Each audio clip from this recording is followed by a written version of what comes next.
What happens when a journey that lasted for months or even years and that you yearned for all your life comes to an end?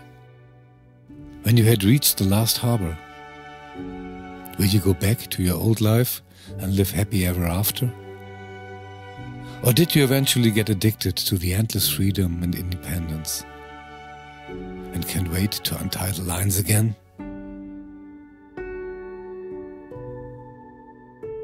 4 years after the return from my first month-long journey, I came back again, sitting on a small rock in the Finnish archipelago in the middle of summer, breathing this worldwide unique nature and living my freedom once more. I want to take you with me on this month-long sailing trip to the world of the Scandinavian archipelagos. This impressive world made out of sea and rocks, of water and wind, of salt and earth. It's now 3 years ago and I have to go out again. I don't know how to say it to my wife, I don't know how to say it to my band, but I have to go. And as so often in life, coincidence happened just then. It was about 1 year ago when I walked through a famous Swedish furniture shop and I looked inside a decoration book and I first read about King Valdemar's sailing route, one of the oldest routes ever written down in the Baltic Sea. And I guess it was this moment where I got the idea of sailing this route. Now it's 1 year later, now I'm gliding down the Schlei and I'm really looking forward to the month and all the adventures ahead of me.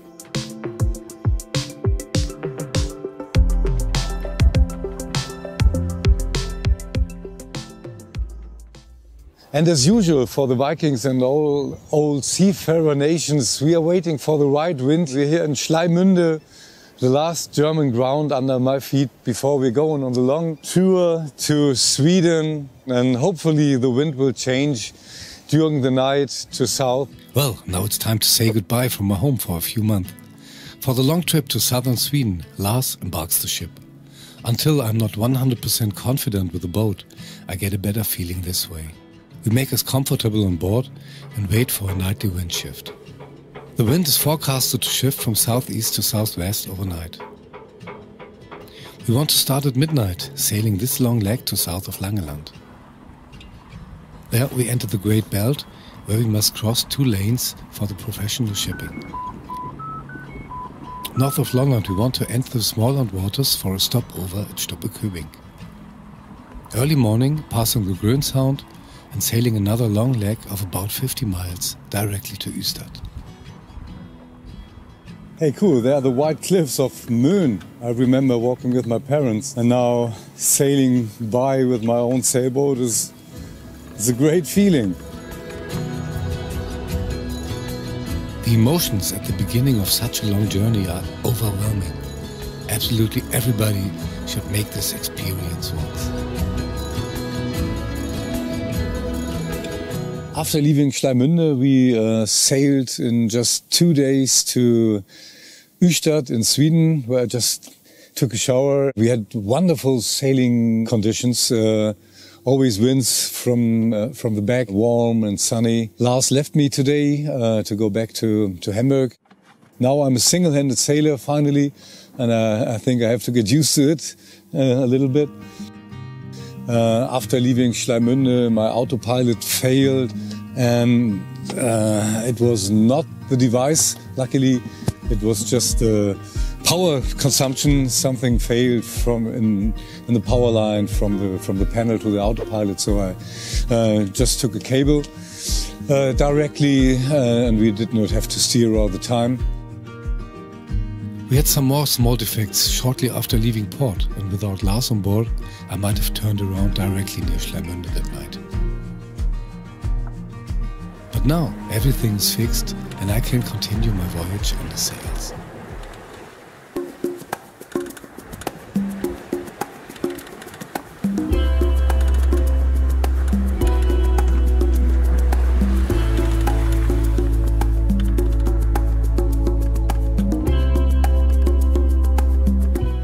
A steep coast with an odd formation of stones makes me curious. I am lucky, because the entrance to a small harbour is just being dredged after the winter, and I'm the first boat of the season.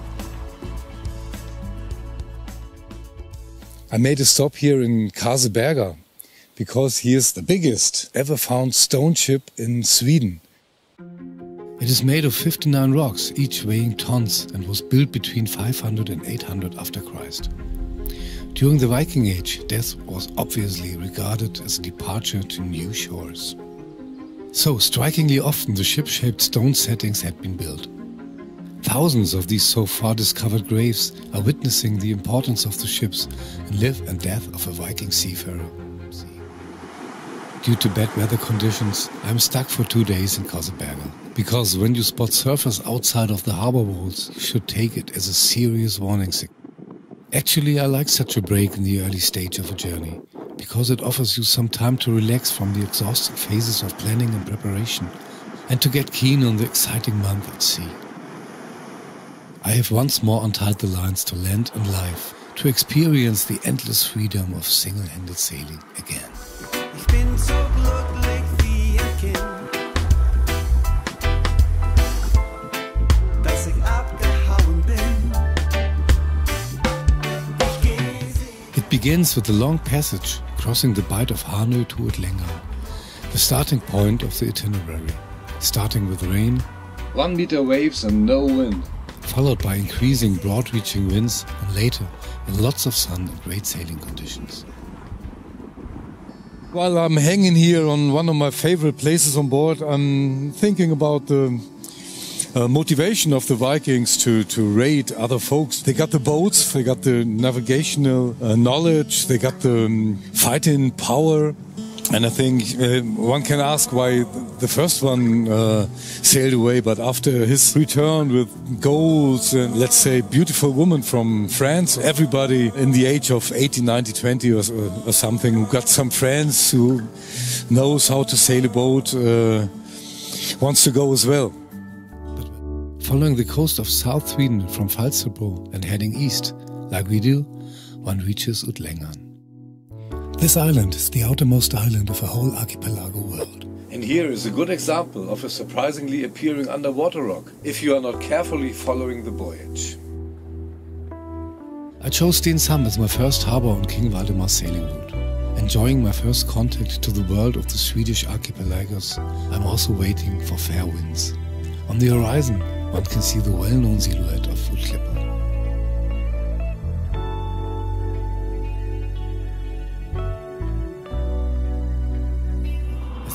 I start from Stenshamn, following an extreme narrowed buoy channel. My guidebook advises me to carefully follow the buoyancy, as the channel tends to send up and only has a depth of 2 meters. I will try my luck, otherwise I'd have to go all the way around. The passage turns out to be broad enough, but the readout of my echo sounder displays the minimal depth several times. My keel is probably slipping very, very slowly through the ground.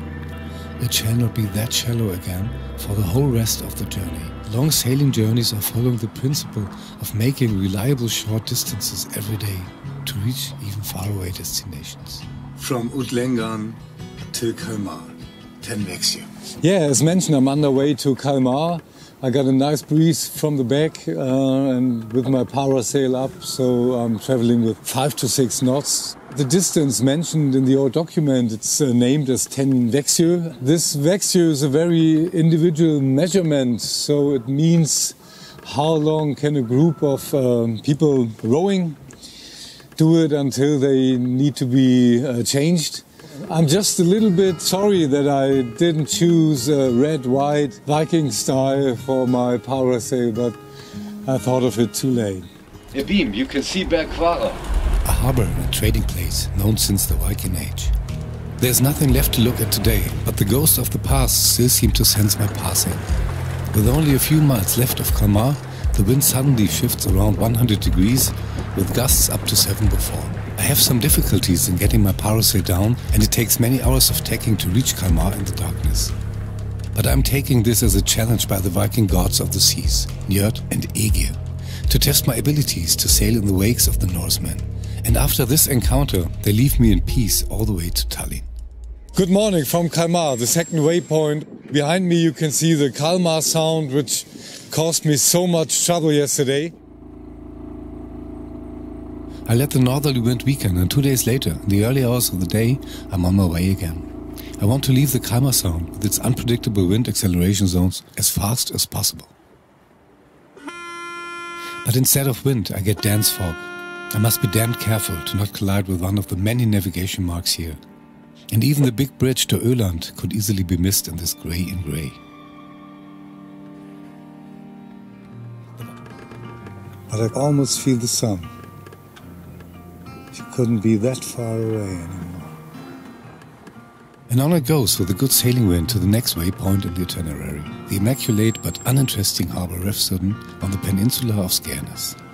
After leaving Refsudden, because there wasn't much to see, my brave boat now finds its way under autopilot to Vallø, which is the entrance to the incredible world of the archipelago. It must be harder to find decades ago, but today there's a factory visible for miles. Always in watching distance is the Blå Jungfru, the Blue Virgin. This island is doomed since ages and was always avoided by seafarers. Originally she was named Blåkulla, Blue or Dark Mountain. It was told that this was a place where the witches met with the devil. Only later the island was renamed to Blå Jungfru to make it more attractive. On this, even until today, unsettled island, one of the many mysterious stone labyrinths I will find along my route is located. But now I'm drawn with all my might in the archipelago I had missed so much, and I wish I had one of the fast Viking ships which could reach a speed 3 or 4 times faster than my La Mer is capable of. But finally, near the wood plant, I'm entering this peaceful world. Sheltered from the open sea, you can still find ships at anchor, like hundreds of years ago.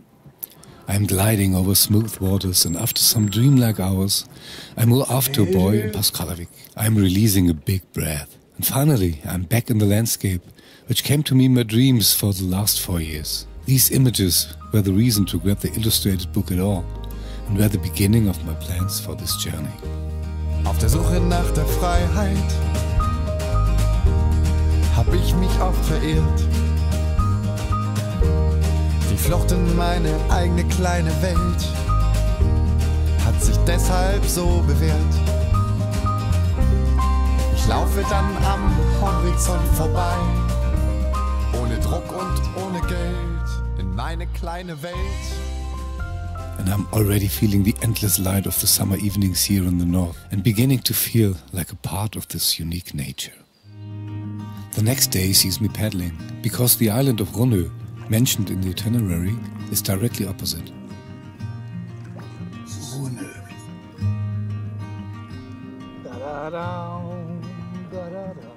I couldn't go with my sailboat, so I took the kayak to go to Rønø. This island has been settled for over 1,000 years. In the 19th century, 100 people lived here, and now everybody's dead and gone. So mostly seal hunters, farmers, and pilots. The destiny of the island is like so many on my way now. Real estate prices had gone up in the sky, and these islands are only used for summer guests and summer holidays. Following the old route further, I'm passing many of these holiday residences. The fairway is constantly tightening, and in parts the voyage remembers me of slalom tracks. 4 years ago, I had lots of respect regarding this passage, but today I'm really enjoying the trip, while the wind is softly pushing me through the archipelago.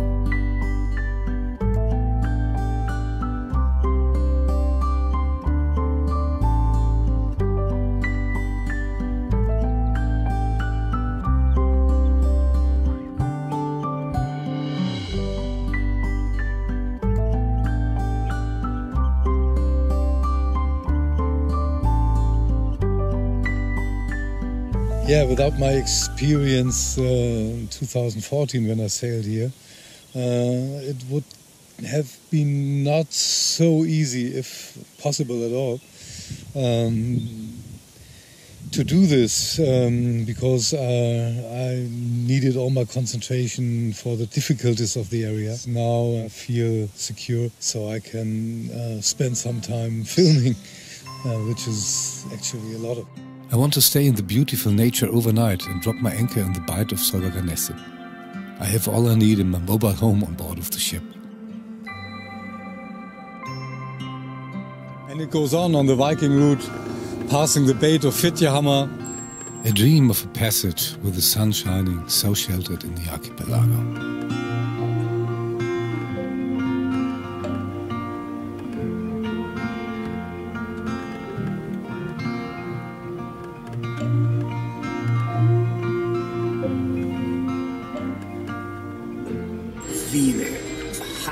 Only in the middle of May I see other lift-on ships on my journey. Yeah, loneliness is a thing this tour. Last time I was happy to get away, but this time, yeah, it's not that easy. When I'm working, when I'm filming, actually I don't think about it. It's the cause or the matter why I'm here. But if I have breaks and even more in bigger cities, I feel pretty much alone. It indeed took some time until I was able to form a sailable route with the given waypoints. But this also had a positive side effect. Without the route description, I would have missed many bays and anchorings because it's just not so obvious when you look in the charts or on the tablet. And yeah, and if you zoom in and then you see, okay, there's a chance I can go there. I had passed the spectacular narrow passage near Sparö once, but had never set foot on the island. But by steering carefully into the hidden bight of the island, one can reach stunning mooring places at the rocks, perfectly located to further explore the island.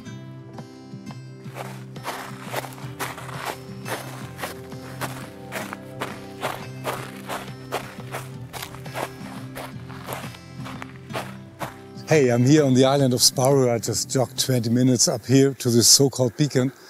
And as it said already in the 16th century, some fire was held out of the window to guide the ships.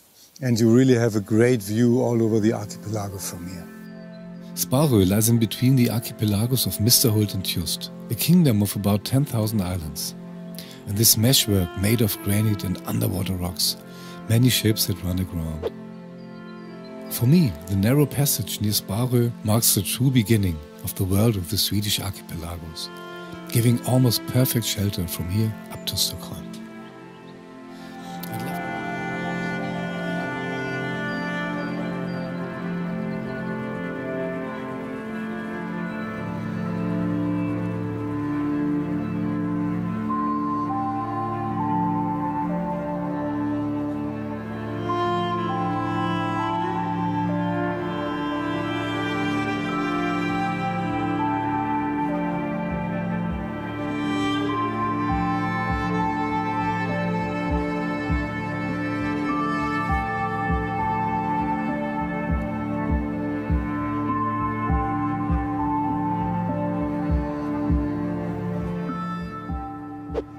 On the old island of Stedsholm, with its here typical tower, specially built for pilots, I get a perfect feeling of an arrival. Not only in a geographic, but also in an emotional way. And an incredible ease starts to spread in my soul.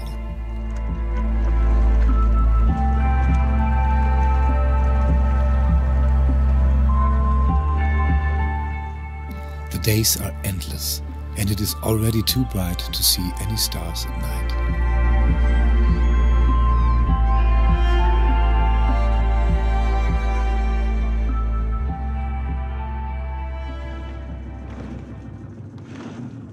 In the morning I'm leaving Stedsholm, where a last descendant of the pilots is still living.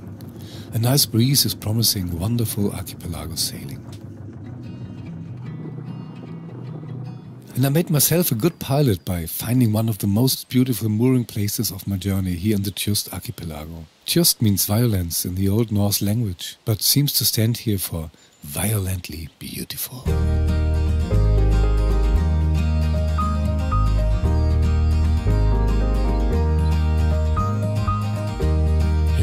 Schleich ich mich einfach davon, für diesen einen Zweck. Und wenn ich's aus der Ferne dann betrachte, will ich hier auch nicht mehr weg. Ich laufe dann am Horizont vorbei, ohne Druck und ohne Geld. In meine kleine Welt. In meine kleine Welt.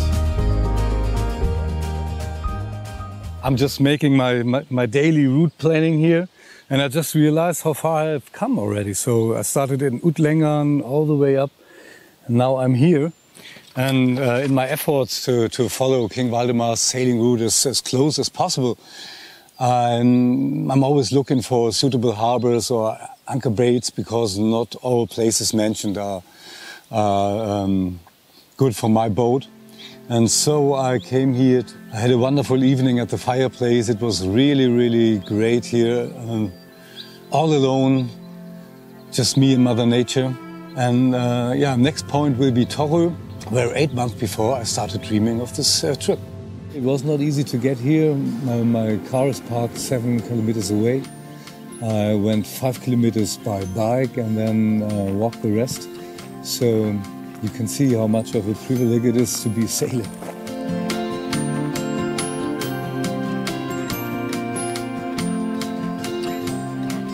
And here I sat at a small part of the sailing route, making plans to pass here next year, imagining me already sailing through the strait on board of La Mer.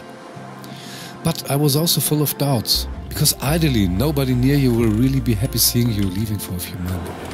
So you must realize your dream's painfully lonesome in the beginning.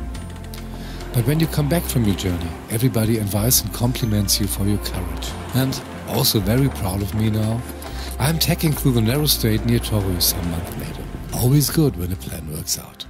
With Barosund, I arrive at yet another waypoint on my route. In the 13th century, a settlement of the Hanse already existed here in this bight. And later, a pilot station was built at the narrow passage, where the boats could easily be stopped and searched. Fascinating to imagine the same scenery 800 years ago. I am proceeding further in northerly direction, passing through many national preserves. Together with St. Anna, Gryt and Tjust, all are part of the archipelago of Gotland, formed by the biggest amounts of beautiful islands in all of Sweden. They feature an extraordinary but also sensible fauna. Farming, fishing and hunting had disappeared, giving room for tourists in the summer. The blue algae have increased and are replacing the seaweed. Some species of fish are almost gone. But slowly the quality of the water is increasing again, and the visitors here are taking good care of the nature. The islands here had not been split up in small parcels of land, because mighty landlords had taken care of that. And by this, luckily, the nature had been preserved. Entering the island of VIKING, for example, has been forbidden for almost 50 years now, to leave the forest untouched. Full of luck to be underway in this awesome area, I'm spending my days in perfect satisfaction.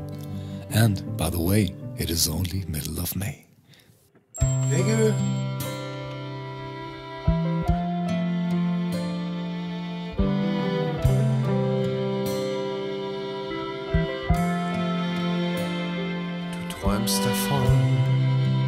Träumst davon seit Jahren, sagst dir irgendwann, ja irgendwann ist es so weit.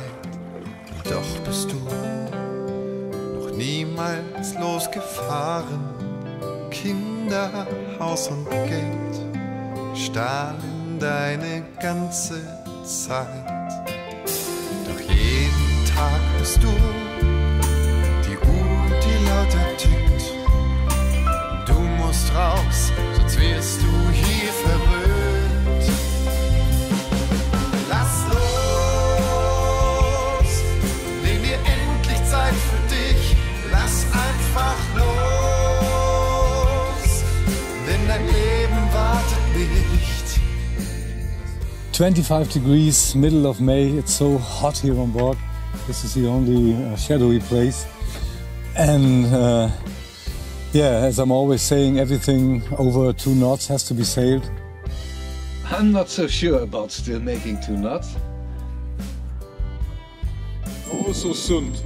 All of these archipelagos could have an own documentation. And I'm always afraid that I cannot see everything, but it's not possible to go to each and every island. But I've seen really cool places here.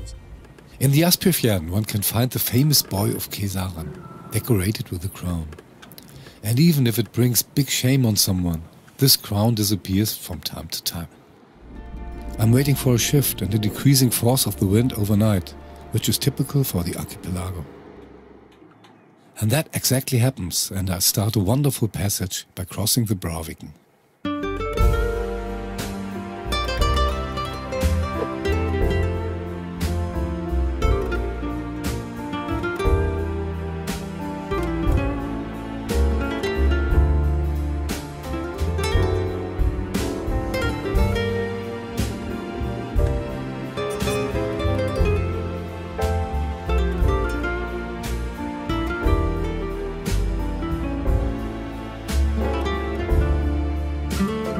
With winds blowing from the back, I'm drifting in the vicinity of islands and steep rocky shores, reminding me of the Mediterranean Sea.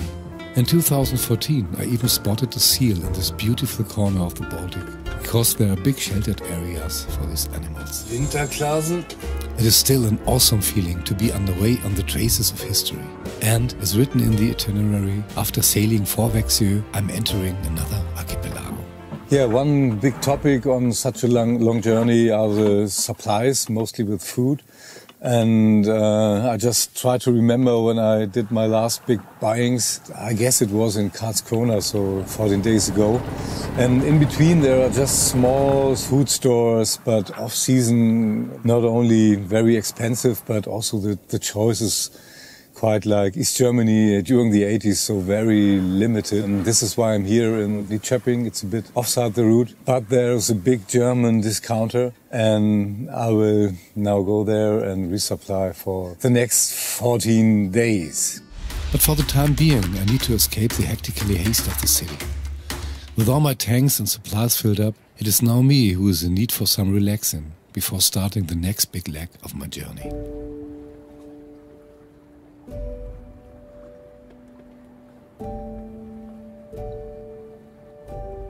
Aale.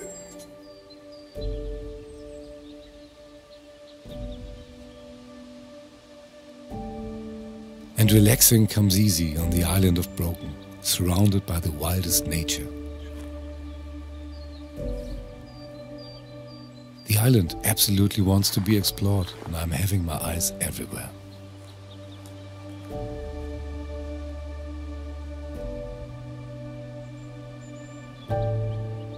On my tour over the island, I discover a sauna with a great sea view, where I am once more all alone. But this will soon find an end now, every day coming closer to Stockholm and the summer holidays.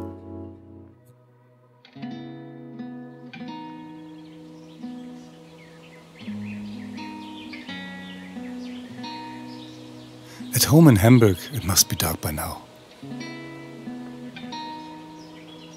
But up here in the north, I lost every sense of time again.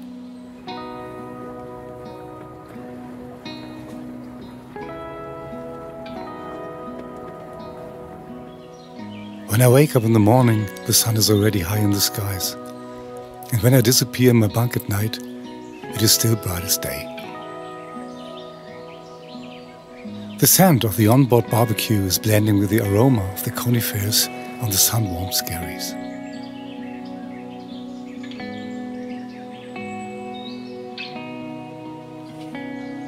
The pinkish rocks are reflecting the warmth of the day, just perfect to warm up again after a bath in the crystal clear island waters.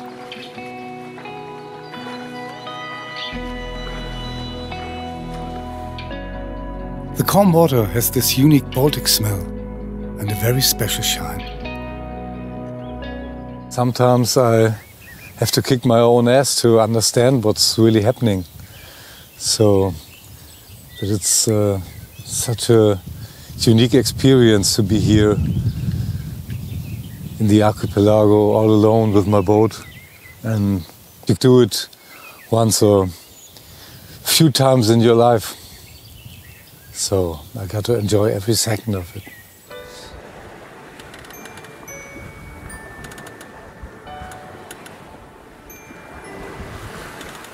I'm on my way for 6 weeks now in this dreamlike summer.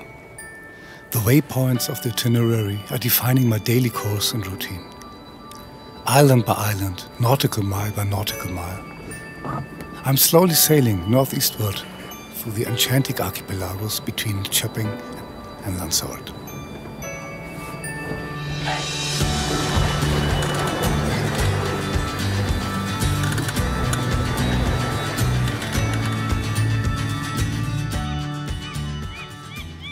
And here on Ringsøen, another sunny summer day finds its end.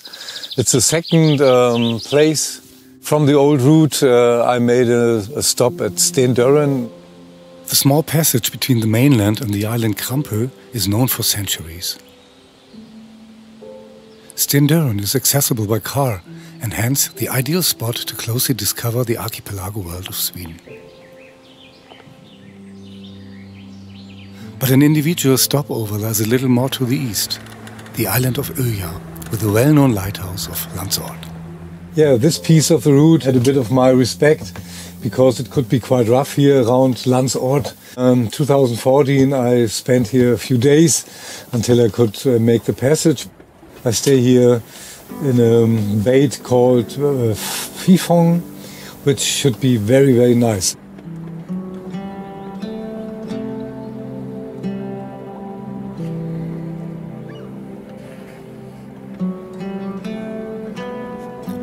The bite here at Fifong is not only beautiful, exploring the island is even more fun. The daily exercise is most welcome compensation for a long day of sailing.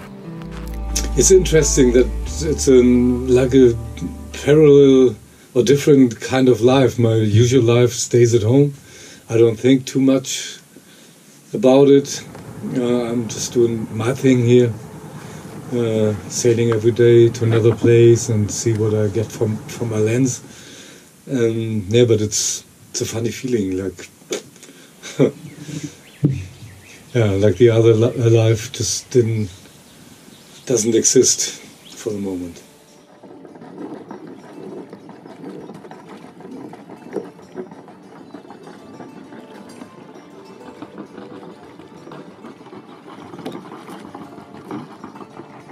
The next day, I settled my debts with Öja. As mentioned, I had a real low when I was stuck in stormy weather then, and my respect for passing the island grew daily. Loneliness, it's a long way back. The weather is getting worse. It looks like it was a little bit too easy, and now I have to get used to some tougher conditions. I just took an excursion boat to the island and looked over the troubled waters. But this time I reached the harbor easy and unspectacular by my own means. Sailing is always depending on the weather. And what looks threateningly one day seems idyllic the next day. As there was nothing else to see there, I proceeded to the harbor of Ankerudden.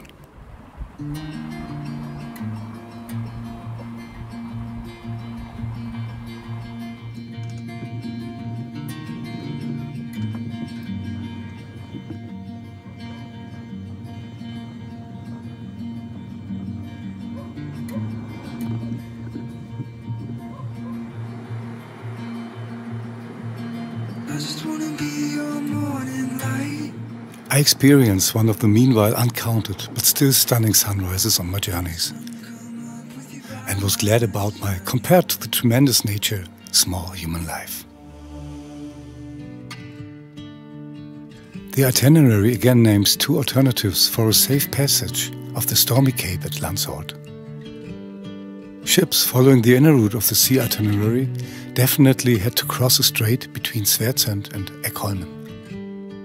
And then it went through the Jargets Canal. It's a small channel built in modern times. Only one boat at a time can make the passage, so it's mandatory to sound the ship's horn long and clear. Once inside the channel, there is no way back. It seems that I can touch both rock faces with my arms stretched out.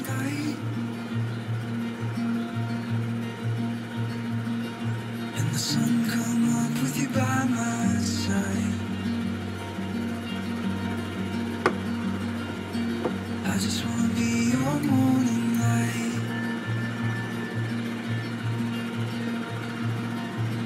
Fire burns down and the embers slow.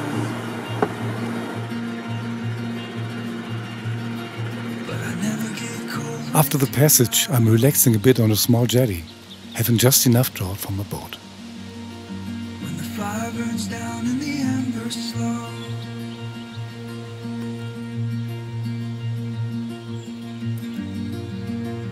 I resupply with water and food after the lonely days in the archipelago world in Nynäshamn, where I find a busy yacht and ferry harbour. The mighty car ferries are leaving here for a few hours trip to Gotland, the island amid the Baltic Sea that I want to visit with my own boat on my way back.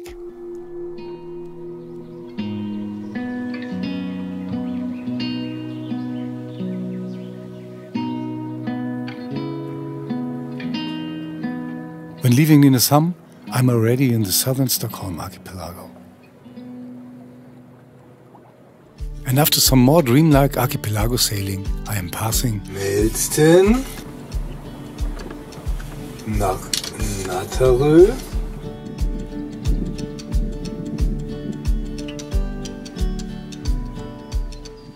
I'm here on one of the few islands with sandy beaches in the archipelago. It's called Natterö. A little bit of Caribbean lifestyle.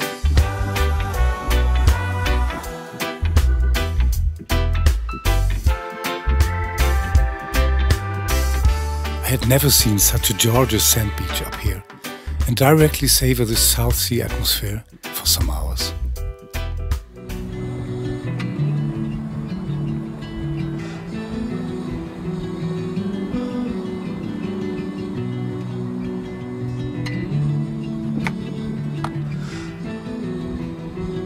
Vorbei an Elfsnabben.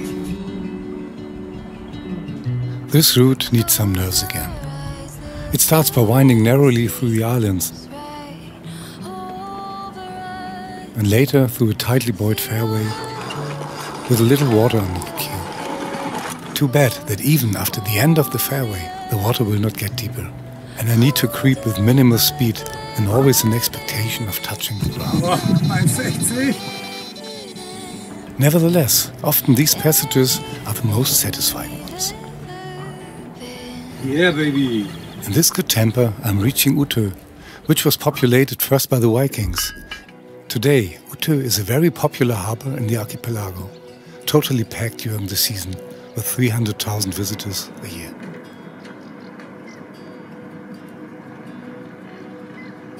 But as there are still some days left to the start of the season, I have a wonderful mooring place in front of the harbour office. One more reason to follow this old route is that I'm finding places which I usually won't find. Like today here at Ånö, and it's really cozy here, and I feel very, very comfortable around one hut where everything goes.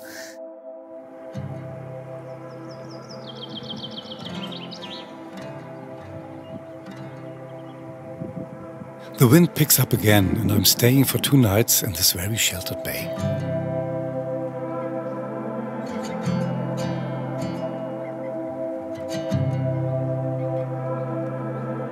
I'm again straying the area, finding a church with an interesting graveyard.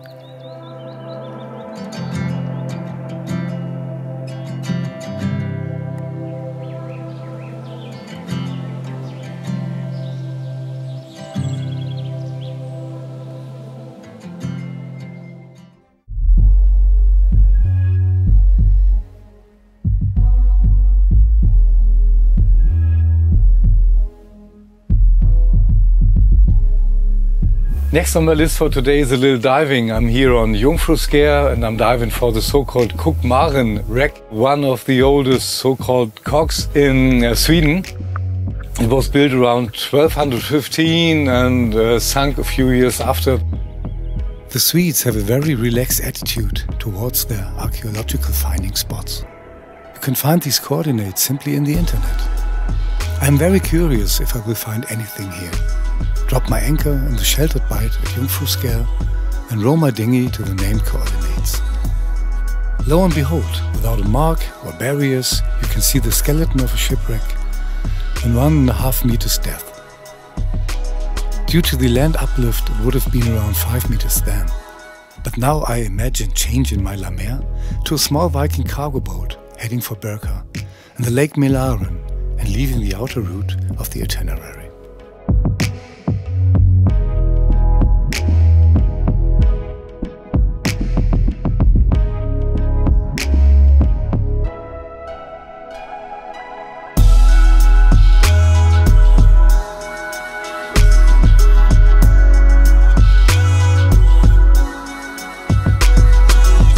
No merchant of the Vikings would have passed by Berka, this important commercial center here in the Northland.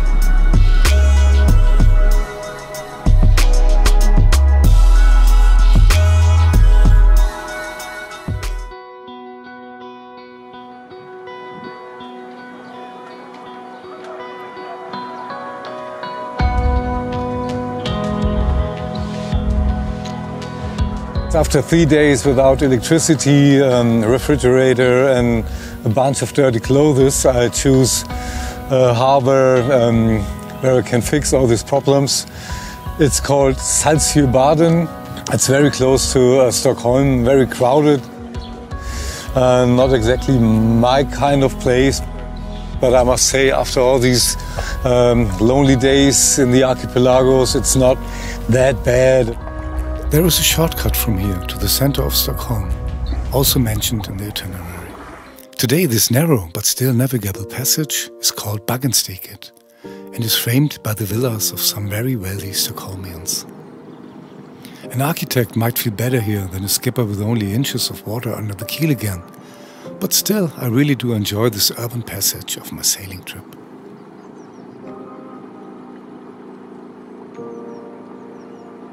Later, I am passing another waypoint of the itinerary. Sverigesholme, an island at the gates of Stockholm. And just after a blink, I'm amid the big city. The Tivoli lies to my right, and the docks of the many cruise ships reaching Stockholm every day to my left. I am directly heading to the port side and continue to Slussen, the lock to Lake Mälaren.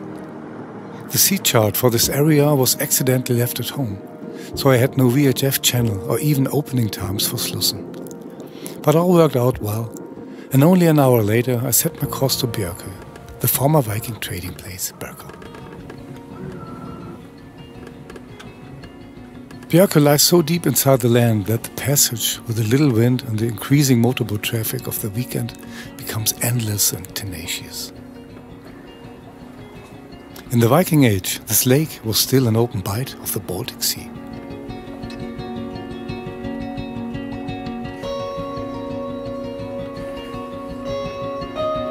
My arrival at Berka fits my imagination, and I feel like being set 1000 years back in the Viking Age, as a timer lines to the dock of the island. After a long and quite boring journey down the Lake Mälaren, I arrived here at Berka. It was one of the most important settlements during the Viking Age concerning trade to the east. Why the people abandoned Berka at the end of the 10th century is yet unknown. But I really want to leave this motorboat-contaminated landlocked area now and sail back to the Baltic Sea and the familiar solitude of the archipelagos.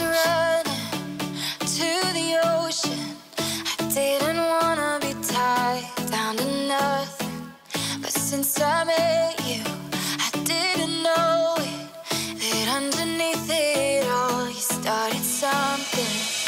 On a Saturday night, I was doing just fine. I was out on my own, didn't want nobody else.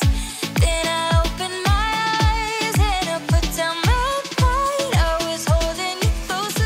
It's not easy now to find a very good route, because there are 3 routes involved now, and I have to make a choice where I go, and it's also very, very dependent on the weather.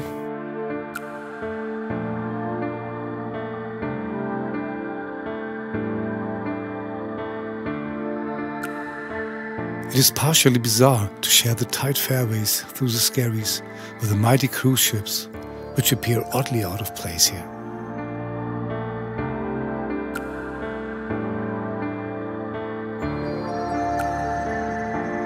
On my way to the Stockholm archipelago, I make a stop over here in Vaxholm, the so-called capital of the Stockholm archipelago.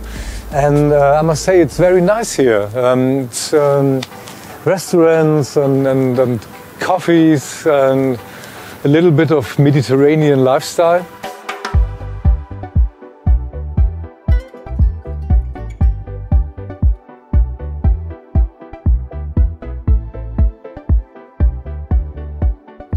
The waterways are getting tighter and wide, and the inner calm comes back. I pass another well-known navigational mark in the archipelago, the Mansören grave marker, honoring the glorified Swedish regatta sailor John Carson. Due to his profession as a glazier, he was called Glaskalle, but others claiming it refers to his distinct fondness for a good grog. Anyway, it is an old sailor's tradition now to raise the glass to Kalle when passing the marker. But for me, it's early days yet for a grog. I got up at 4:30 in the morning. It's not that hard here because it's always bright light, so it feels like middle of the day. And I went here to Säck. Despite the changing winds, I have a beautiful mooring place at the rocks and strip off the hecticness of the urban region. Deep resounding violence of two hearts beating for each other in the quiet stillness. I'm reminded of what it means to love another. Ooh, I would carry it all for you. Yes, after a quiet night yesterday at Säck, I have a wonderful breeze from the north, so I can make a mark to all these waypoints I missed by going to Birka and Stockholm. So now I'm heading south, have a look at Stafsudar, Storajälö, at Bergham, at Rummarö, maybe at the horizon. And then I will go eastwards to Eknö. Let's see how it looks like.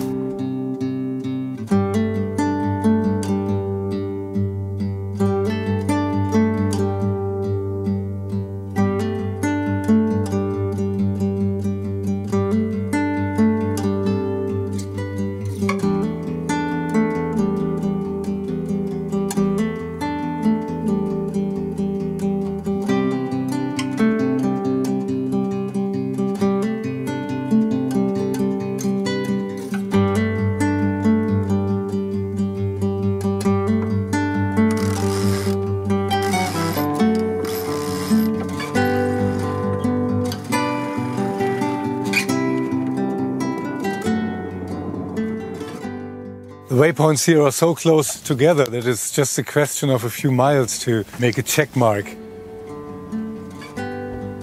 And offering no anchoring or harbors. So at the end of the day, I'm reaching Sandhamn, the mecca of the sailing sport.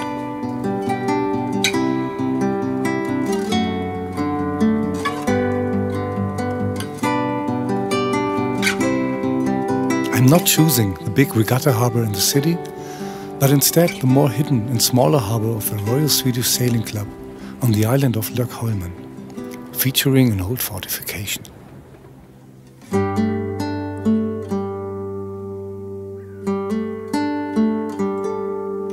The pilot village of Sandhamn offered the last sheltered harbor in direction to the Baltic states then. Here you have a lookout over the open sea in eastward direction. In view of the wideness of the sea and the distance to Tallinn, I again start pondering.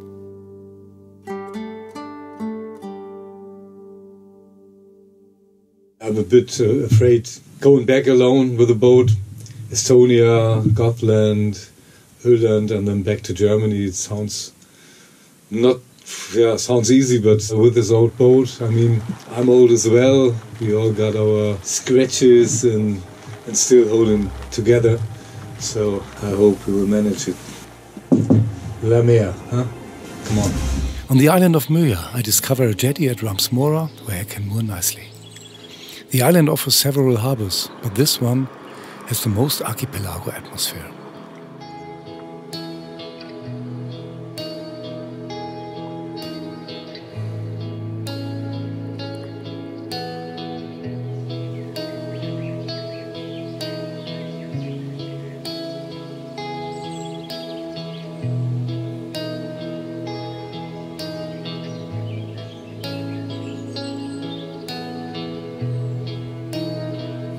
I need to resupply again and take a walk all the long way to Longvik, the northerly harbour of the island with its steep cliffs, where there is supposed to be a small supermarket.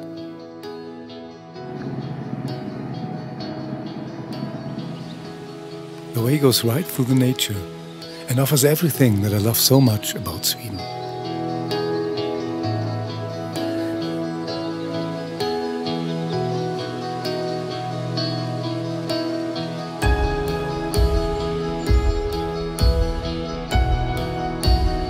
The nightly atmosphere here in the harbour brings the romantic to a new peak.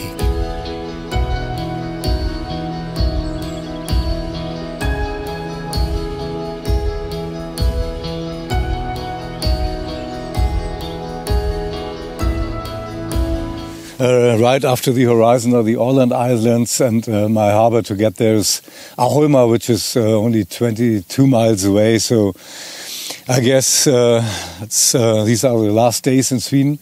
And I like to go sailing today, though the wind is not very good right now. But I want to see 2 or 3 places which I personally love very much. For a start, I circle Möja through a narrow passage in the north.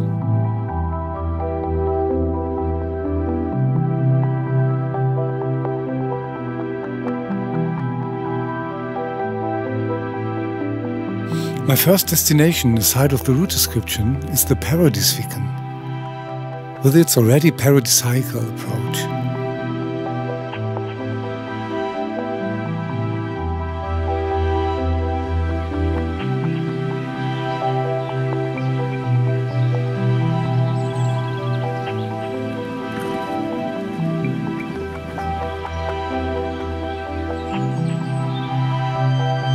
During the season, it is hopelessly packed here.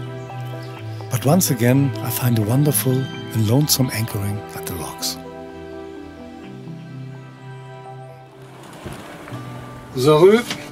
Now I'm ticking off some more waypoints of the itinerary. Und Östraland. Number 2 of my special requests is the swinging bridge at Klintsundet. First, you must make a phone call to the master of the bridge.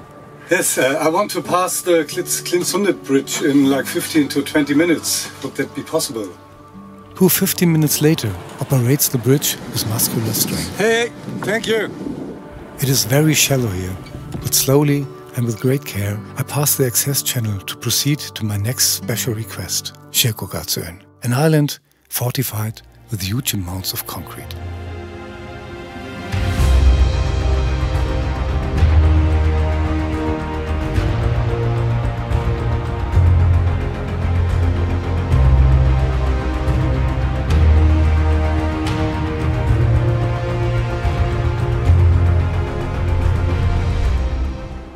There's a youth hostel with 3 pretty nice ladies who are cooking. There's a buffet.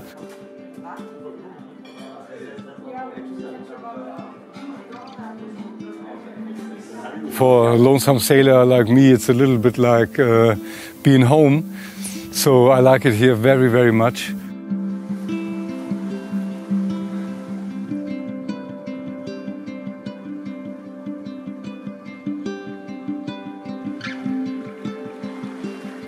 In addition, I get a relatively lonely mooring place and an idyllic sauna.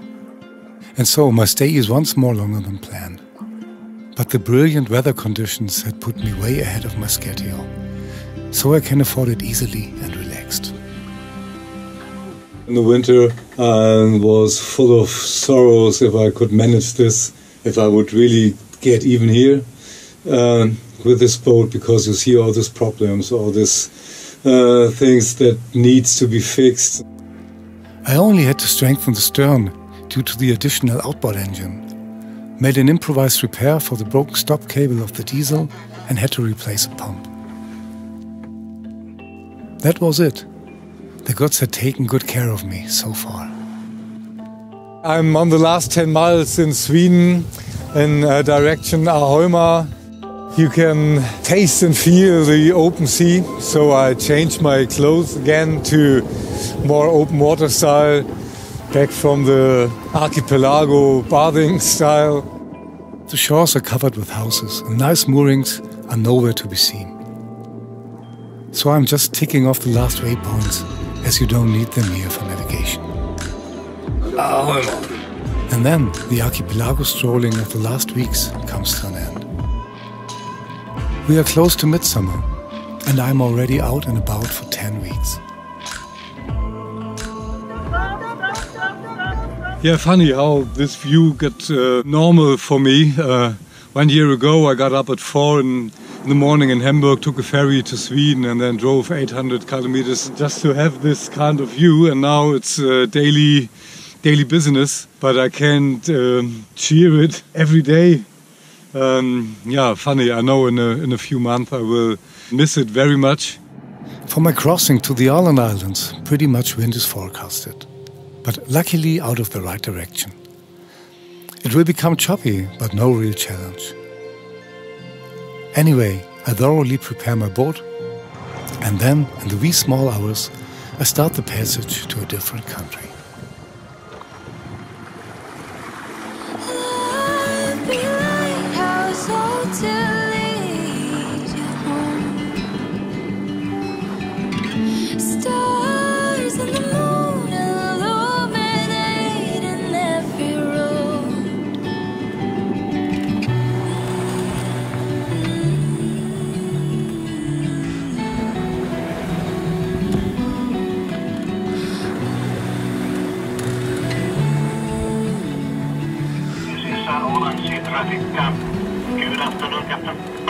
Hi there.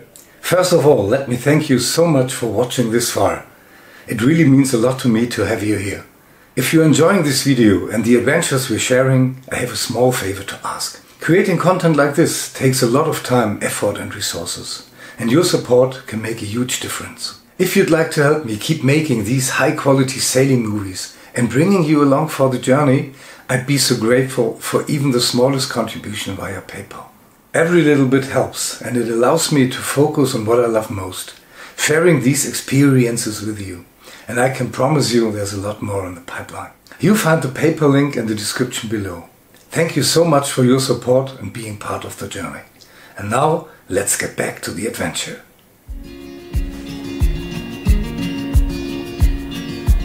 First, my landfall on the Åland Islands and Copperclinter is upcoming. It is the Åland Statue of Liberty for sailors. There's only a small jetty here, and the approach is very narrow, shallow, and to be navigated with caution.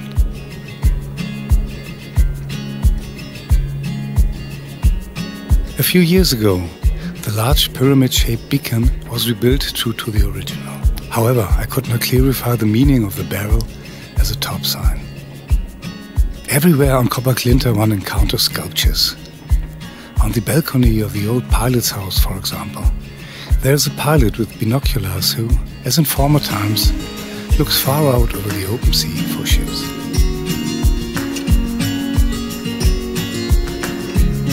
Then there's the famous sculpture of the painting lighthouse keeper.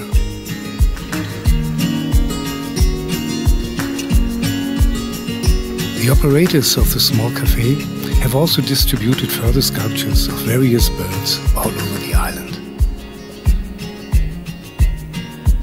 Copperclinter really has an incredible atmosphere, and I get a little wistful when I see the island disappearing aft.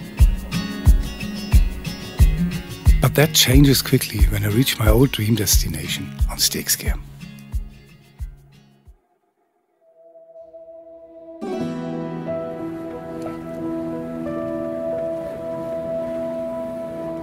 The next morning, fog drifts into the bay. I have never had that here in the archipelago before, and I definitely don't want it here either. In these narrow and rocky fairways, just waiting for a little mistake. So I have a long breakfast and wait for the early morning fog to lift before I cast off the lines. But it comes quite differently. Under these conditions, I can only rely on my tablet, because the buoys and rocks, and other ships too, can only be seen extremely late. Through the archipelago in the fog, also something completely new. This is how it looks on the picture, and this is how it looks in reality. When mooring, a little bit of wind finally blows the view free again.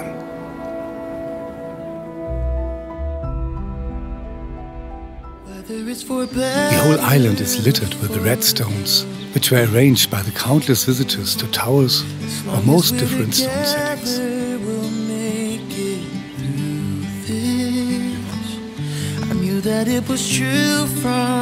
But one also must pay attention where one steps. And indeed, I see many of these, although non-venomous, snakes on the island. Today I went to Rotterdam, and here I'm on a separate island. It's called Röde because here's an old labyrinth made of stones and the remains of a medieval chapel. And to get here I reactivated my kayak.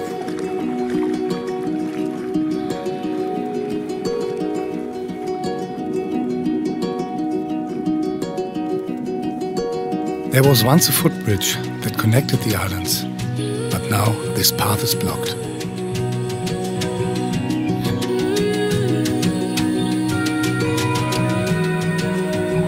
The first thing that stands out is the white beacon made of stones. In the age of the GPS, these sea marks are becoming less and less important. Next to the beacon, I find another one of the many stone labyrinths in Scandinavia, which are also called Troy towns. It is assumed that most of these labyrinths are from the late Middle Ages.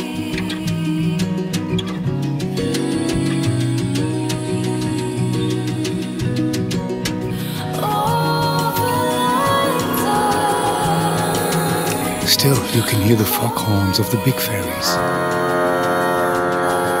But slowly the curtain rises and reveals all the beauty of the Åland Islands. There are many small islands and rocks, and there's no official route there. But in this book, Åland, which helps me a lot in planning, I found that there is a route called Seebären route. I don't know how to translate it. It's like sea bears. Between Kjöka and Lemböte, there are many islands called Vöglö. The usual way through the Åland archipelago leads through this marked passage. I would like to avoid this detour and sail through the completely unbuoyed island world of Vöglö, as described in the route description. With now 8 meters less water under the keel due to the land elevation, the 12 lonely nautical miles through the wilderness are not without danger nowadays. But first I set course for the starting point of my little adventure and head for the island of Björk.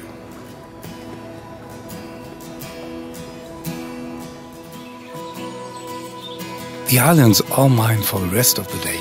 I go on an exploration tour and get an overview from the observation tower. It is always a great feeling to see my boat swimming there, lonely at the jetty.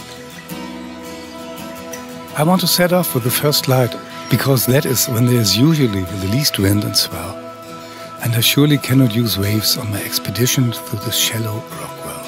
My kayak gets a patch and is tested extensively. The wind also dies down slowly and gives way to a wonderful evening mood.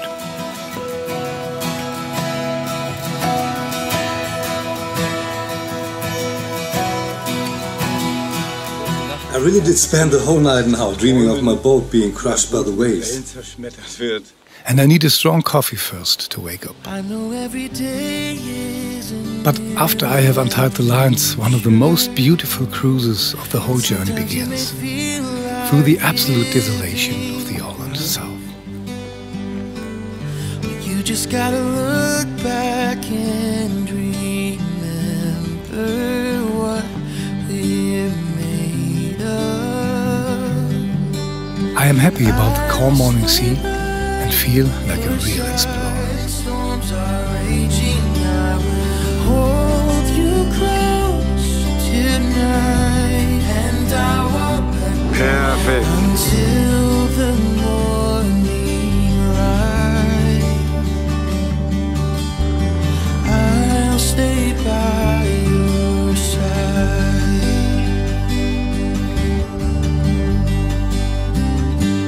There's so much more to you than what meets the eye. A beauty that goes deeper than the surface. I've waited my whole life to find someone who gives love a purpose.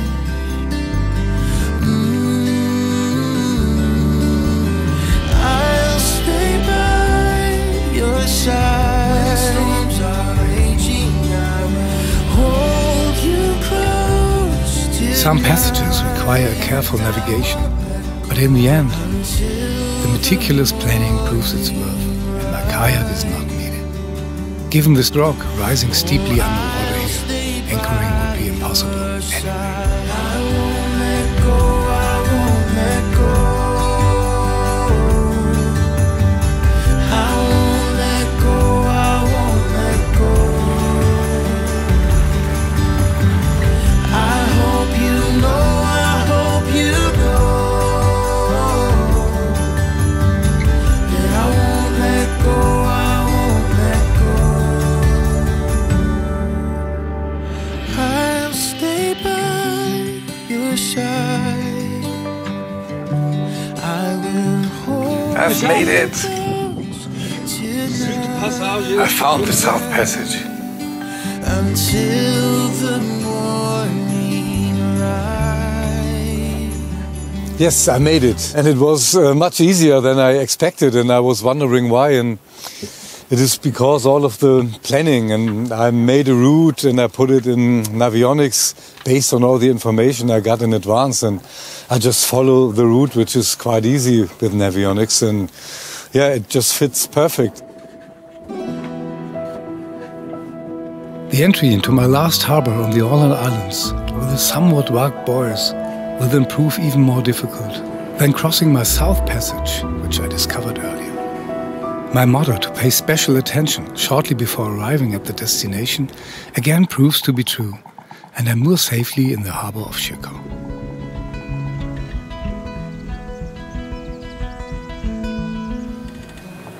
And once again, it is time to cast off and set sails for another nation. For the first time, the flag of Finland is now flying on the mast, and I'm overly excited about the country unknown to me. I'm thinking about the last 4 years and about my decision to making music and traveling my life. And I'm really happy that I listened to my heart in that case. And yeah, I just listened to the album I wrote, I composed and produced on my last journey 4 years ago. And yeah, it's a very good feeling when I'm thinking about all the people I met through the music and the traveling, and yeah, felt like I made everything right. In contrast to the Åland Islands, the waters here are wider, and you almost feel like you are on the open sea. Sailing could not be more beautiful, and I feel as if I have arrived at the actual destination of my journey. Feels like coming home. Yes, it feels like coming home again. On a rainy afternoon. Yes, it feels like coming home. It feels like coming home again. I just want to share some thoughts about the nutrition in the Middle Ages. And I just wondered why spices are so valuable and that ships went around the world just for pepper. And I just read a book about that, and there were no tomatoes, there were no potatoes. So mostly food was made out of vegetables and rye, wheat, and salt was used as a payment. I can really understand why in these times people are willing to pay such high prices for that. I arrive at the island of Jurmø, which according to the itinerary is the closest to the sea. When entering the windy harbor, my lines are taken, as it is usual in Scandinavia.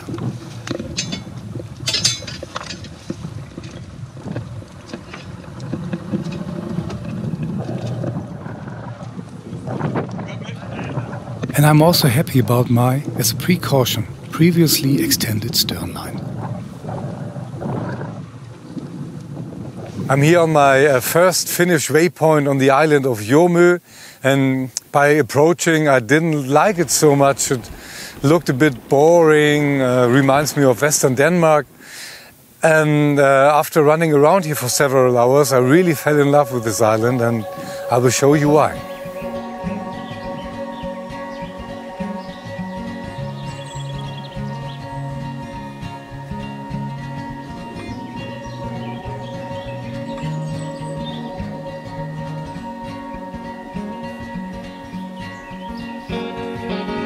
Autumn rain falling on the rooftops, calling birds of summer back south to wander. It's a chance to start again on the wing of remembrance.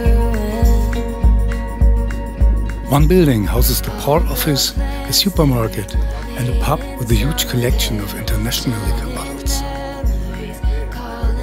Here, the public life of the island takes place. People come and go to the rhythm of the ferry that connects Jurmø with the outside world.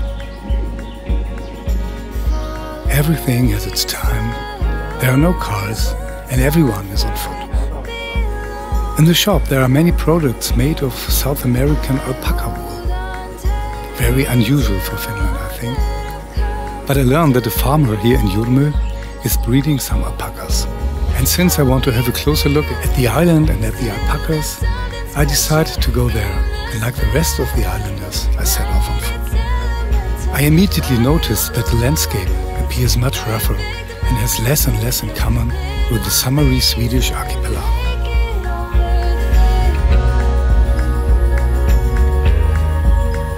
On Jurmø, the scent of blooming heath hangs over everything.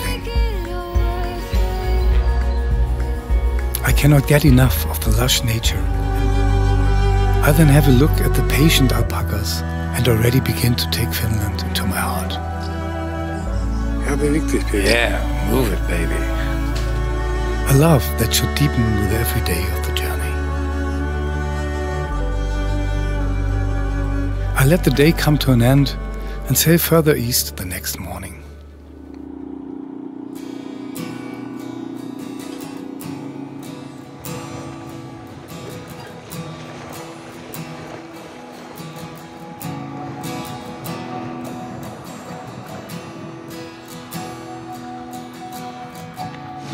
Super relaxed sailing today. Yeah, there are only a few islands, mostly water. The exact opposite of the Åland Islands. They're quite charming. Something different now. I use everything I could get to get as most information as possible. So I use regular charts, then these books, harbor guides and tour guides and stuff, and also my navionics software, of course. And then I try to find waypoints which will make sense with the wind directions, and then I put each and every waypoint in my navionics software. It's a nice concentration to what I do the next day. Today's route planning brings me reliably to the marina of Rosala after some wonderful archipelago sailing.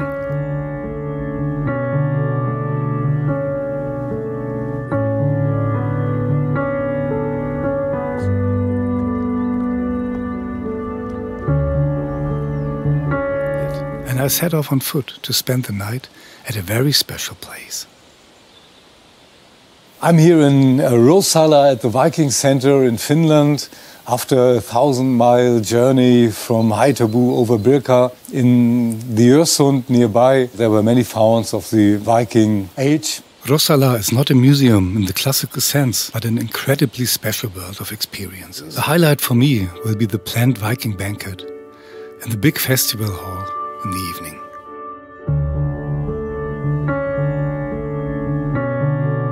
There are other guests present who will also spend the night in the dormitories at the edges of the hall.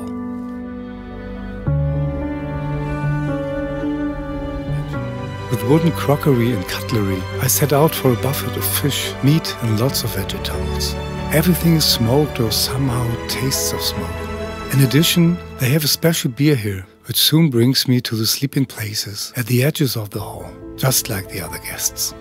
It was an absolutely wonderful evening, which I will surely remember for a long time. A visit to this museum should be on the to-do list of every sailor cruising in Finland. Last but not least, I reverentially visit a monument standing here on the island, dedicated to the seafarers who stayed on the sea. And I promise myself to stay concentrated until the end of my journey. Then I also allow myself a few days off from the old route description and dive into the world of the Finnish archipelago near Turku. It's calling you now.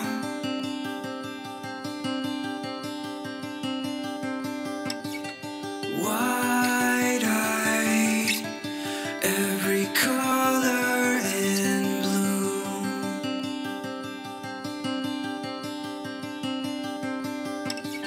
I only wanna wake up with you. At the beginning of July, it is getting much more crowded, and I have to be more creative in choosing my moorings to be able to continue enjoying the solitude. But with time, you get an eye for every possible and impossible archipelago mooring. And this one here on the island of Gotland is definitely one of the most beautiful places I have had in the archipelago so far.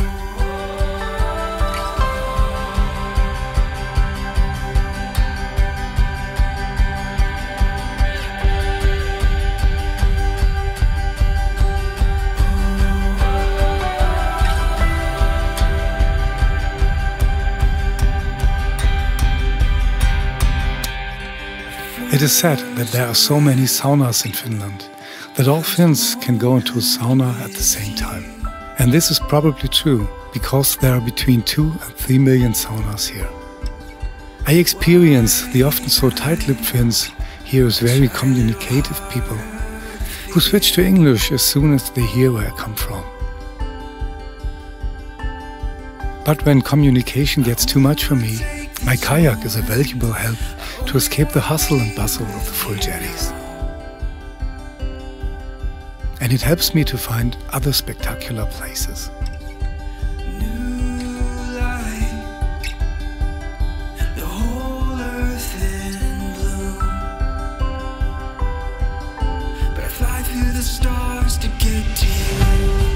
Finland is absolutely unique, and I even spent whole nights here on the paddle solitude of the Turku archipelago. Yeah, yesterday I had a real low. How should I say? I don't like me for it. It's because the harbors are full here. So many people now in July in the holiday season, and maybe I was in too much harbors. And like yesterday, it's 20 boats packed. It's so tight everywhere. People talking and running over your boat. When it finally gets too crowded, I leave my boat behind for 4 weeks and set off for Germany. The difference could hardly be bigger. A moment ago I was sitting alone in nature, and suddenly I'm standing with my band on the stages of the crowded German Baltic Sea marinas. But after a month of loneliness in the archipelago, I quickly get used to the touring, and I enjoy this time and the equally wonderful summer here to the full.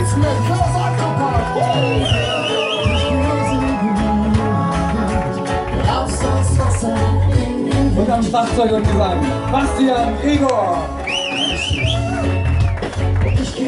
And before I know it, I'm standing at the airport in Helsinki with my storm jib again and take a bus and taxi back to my lonely boat. But the shock of the return to the loneliness is even bigger. Here in Finland, the summer is over in the middle of August. All boats have disappeared, and I painfully realize that I have to get a move on. I cast off immediately and set sails course Hanko, my port of departure to Tallinn. And I experienced the last dreamlike archipelago sailing of this journey. I must honestly admit that I have fallen in love with Finland. This cruise has the melancholic atmosphere of a farewell, as I realize that I will not only leave Scandinavia soon, but now also slowly start my way back.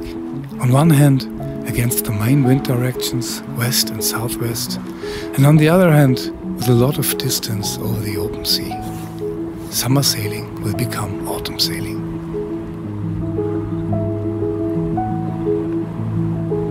In Hanko, I moor on the city marina and look around a bit.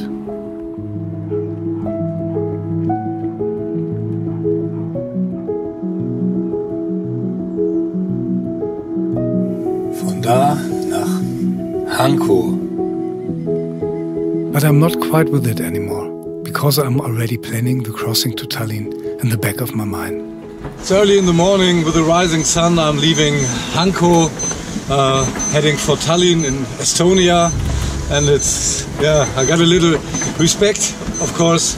A new country, I have to go 60 miles over the Bay of Finland. 10 degrees to windward, and it fits perfectly.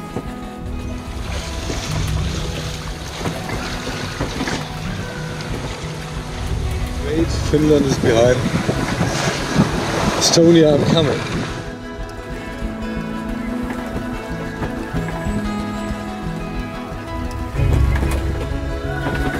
As you might see behind me, there comes a rain front, but there's no wind in it. Contrary, less wind and rain, so I'm happy to be underway now with 5 to 6 knots. I moor on the city marina, and so, after almost 4 months, have arrived at the last place of the route description. Because the mentioned Ravelburg is called today an Estonian Danish castle, Tallinn. And in this castle sits the Estonian parliament. I have now reached the easternmost point of my journey. I plan to celebrate my arrival here for a few days and plunge into the pulsating life of this attractive city, because Tallinn is the best preserved medieval city in Northern Europe, and the old town is really impressive.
And now I'm on my way back. I didn't really think about it beforehand, but now I have to find my way back again. Next stop will be Ventspils in Latvia, and then I go over to Gotland.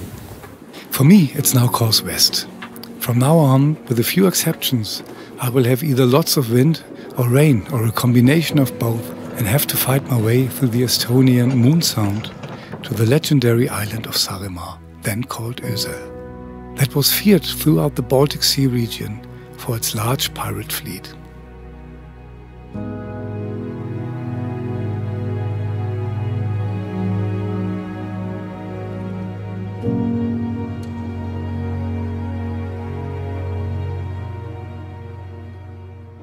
Komm mit an Land und da ist schon irgendwer. Da gibt's was auf die Mütze. Wir sind Wikinger! I moor my boat in Abruka, a small island in front of the only town on Saaremaa, Kuressaare. In the last night of August, many fires are lit here, because today is the night of the ancient lights, a holiday in Estonia.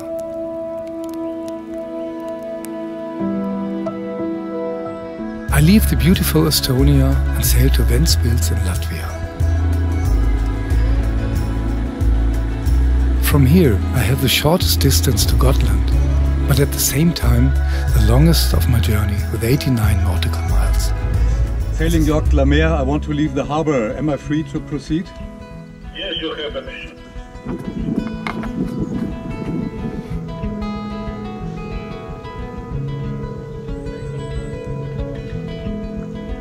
At first, the cruise starts very relaxed, and I prepare myself for the long trip. Some words about single-handed sailing. I really love to do nothing, so I'm completely happy when the boat does everything by itself. So if the wind's steady and my autopilot does all the work, so I can run around on my boat, like cooking here or closing my eyes, reading, just let the time pass. During the night, it starts to rain, and the wind freshens up more and more.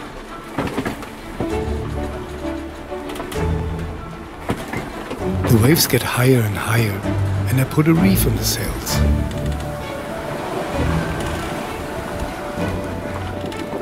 I have never experienced such a swell in the Baltic Sea before. And I'm really happy to have chosen a safe harbor. I enter surfing on the waves, and after 24 hours, I instantly fall into a happy sleep. I have reached Gotland, and I'm back in Sweden now. And it started pretty easy and became very, very rough in the end. And it's not about the wind; it's more about the waves in that area here, which became pretty high and pretty rough. The next morning, the wind is gone, and I start to circle Gotland around the North Cape coast. Never really felt that alone to me. Never really felt that alone.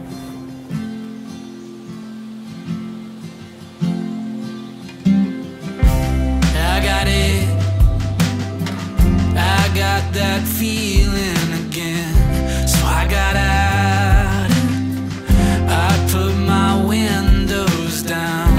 It never really felt that alone to me. In the north, I passed the biggest connected rauk field in Sweden. Rauks are petrified remains of animals that lived here hundreds of millions of years ago. Savor it, 'cause these times will pass you by. Feeling rich, even when the money's tight. Don't forget that it's a lonely thing. And then I reached the beautiful Visby. This medieval town is a real feast for the eyes, and I take a close look at every corner of the old town.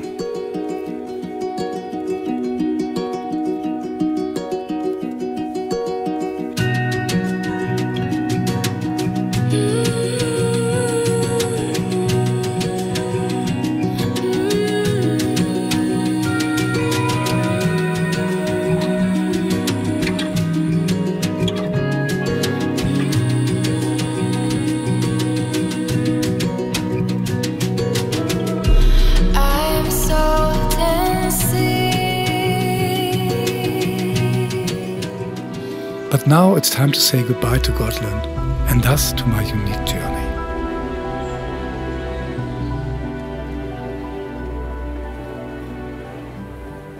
I'm leaving Gotland behind. One of these days I've missed for 14 days.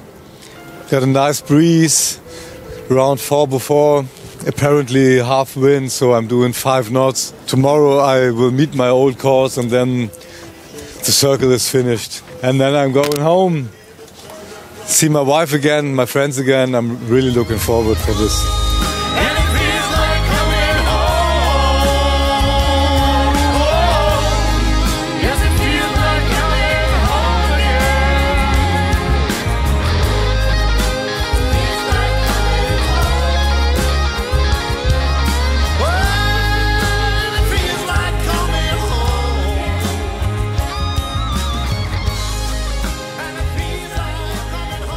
I once again tie up my lines in Archipelago to express my respect and thank the Vikings for this awesome journey in their footsteps. In the middle of April, I already sat here at this biggest ship setting in Scandinavia, full of curiosity and travel fever. Yeah, funny to think what happened. Meanwhile, I found so many nice routes through the archipelago. I learned so much about the Vikings and I managed to sail the whole route. In good old Viking tradition, you have to remove the dragon heads when you go to your hometown, to your home harbor. Thinking about everything I saw at this quite magical place, and maybe I got the helping hands of the Vikings with me because I'm not home, but yeah. I wings to fly, build me a boat that can carry two. An unforgettable welcome, even as I almost set my boat on fire with a flare.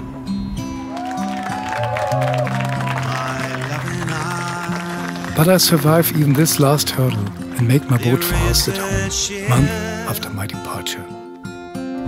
And she sails the sea. From my first journey, I already know that only few people can imagine how I feel now. And I don't try to explain it anymore, and just mingle with the crowd. Play my songs with the band, give an interview for a maritime radio show, and give my wife a hug at every opportunity. I am happy about the wonderful journey and the successful return. And I hope that the Vikings will accompany me again on my next planned voyage across the North Atlantic, because there I can certainly use their help. And love is pure, the sweetest flower. When first it's new,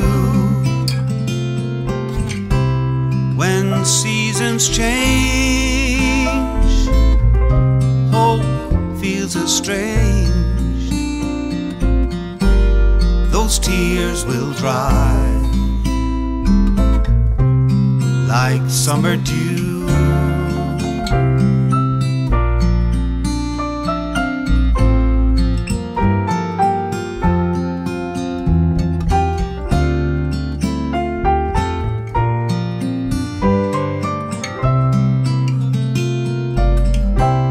Build me a boat that can carry two, and both shall row. My love and I